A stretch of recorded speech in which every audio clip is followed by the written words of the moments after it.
6 weeks ago, Jannik walked off a court in Paris looking like a man whose career had slammed into a wall. On Sunday, he stood on center court at Wimbledon as champion once again, holding the trophy above his head.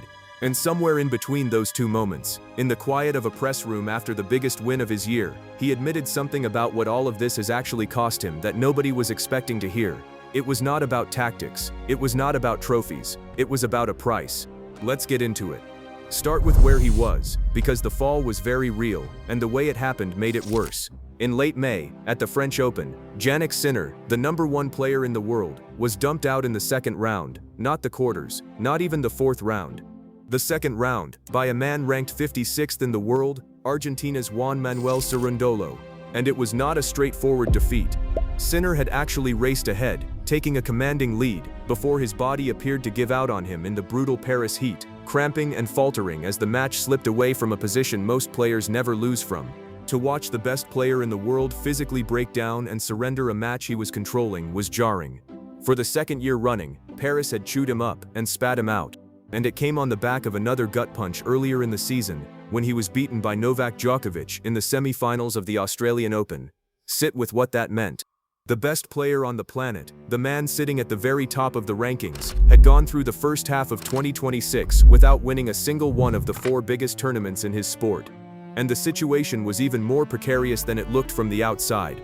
If Sinner had lost the Wimbledon final on Sunday, he would have ended up in one of the strangest positions in modern tennis history, the world #1, holding none of the 4 Grand Slam titles, while the 2 men directly below him, Alexander Zverev and Carlos Alcaraz, each held 2. The #1 ranking would have started to feel like a technicality, a number on a page that the results no longer backed up. The pressure sitting on his shoulders walking into this tournament was enormous, and most of the public had no idea just how heavy it was. Because here is the thing about Sinner that makes him so hard to read. On the court, he shows almost nothing. No screaming, no racket smashing, no visible collapse. He plays with the flat, controlled expression of a machine, point after point, match after match. It is what makes him so terrifying to play against, and so difficult to understand from the outside. You watch him lose in Paris, and you have no idea what it did to him, because his face never tells you. That is exactly why what he said after Wimbledon caught so many people off guard. When he finally sealed the win over Zverev, powering a forehand past him to retain the title, the mask slipped. For a moment, the machine was just a 24-year-old kid, visibly emotional, overwhelmed by what he had just done. And in his press conference, when he tried to explain why this particular Grand Slam meant so much, he said something that reframed his entire season. He talked about how much he had sacrificed to get here. He described the win as the reward for giving up essentially everything, for pouring his whole life into the pursuit of these moments, and admitted just how tough the road had been after the disappointment of Paris. Quick one for you before we go further, because I genuinely want to know. Do you think Jannik Sinner is already the best player in the world by a mile? Type yes if you think it is not even close. Type not yet if you think Alcaraz still has his number. Drop it in the comments, I read all of them. And if these are the deep dives you come here for, hit that subscribe button before you scroll on. What makes that admission so striking is that Sinner is not a man who complains. He does not do the wounded hero routine. So when he talks about sacrificing everything, it is not for sympathy. It is a window into a reality that elite fans rarely get to see. The sheer, grinding cost of being the #1 player in the world, and being expected to win every single time you walk onto a court. Think about what that life actually looks like. The endless travel, 11 months a year, living out of hotels and away from home. The diet, the training blocks, the recovery, the constant scrutiny, the inability to ever truly switch off because the moment you do, someone hungrier catches you.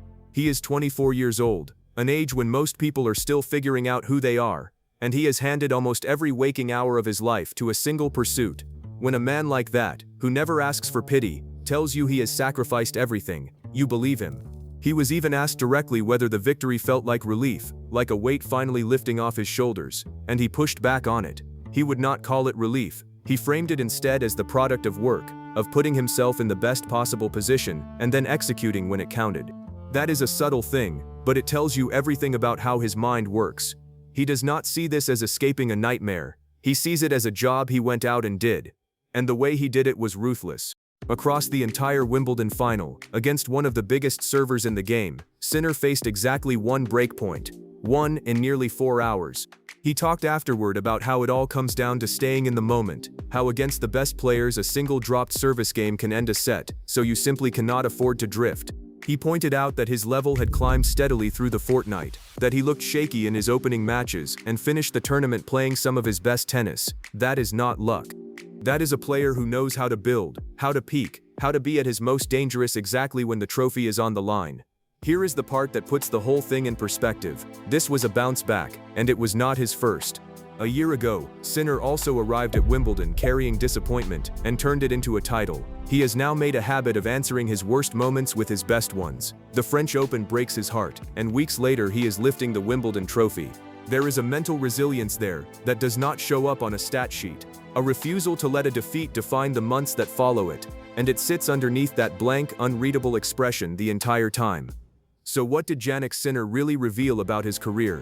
He revealed the human being behind the results. He revealed that the machine feels the weight, that the sacrifices are real, that even for the best player in the world these titles do not come cheap.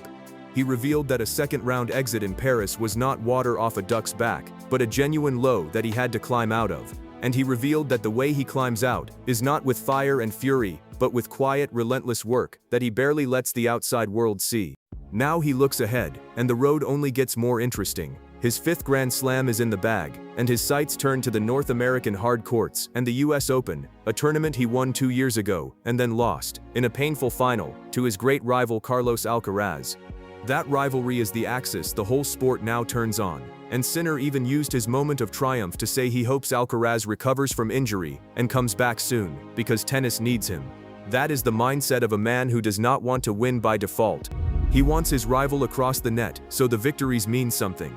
The bigger picture is almost hard to fathom for a player who just turned 24, 5 Grand Slam titles, back-to-back Wimbledon crowns. The #1 ranking held through a season that would have broken most players' confidence in half, and a level of consistency that has the sport reaching for comparisons to its all-time greats. But the most revealing thing he said this week was not about any of that. It was the admission that all of it, every trophy, every week at the top, has been bought with a sacrifice most people will never see and never fully understand. That is the part nobody expected. Not that Jannik Sinner won again. Everyone half expected that. What nobody expected was the champion pulling back the curtain, just for a moment, to show what it actually takes to be him. And then, just as quickly, he put the mask back on, said it was finally time to enjoy the win, and walked off to get ready to do the whole thing all over again. If this one meant something to you, do me a favor and tap that like button before you scroll away. It is genuinely the single biggest thing that pushes these stories out to other tennis fans who would never find them otherwise. And if you want more of the deep dives that go past the headline instead of shouting it, subscribe and stick around. There is plenty more on the way.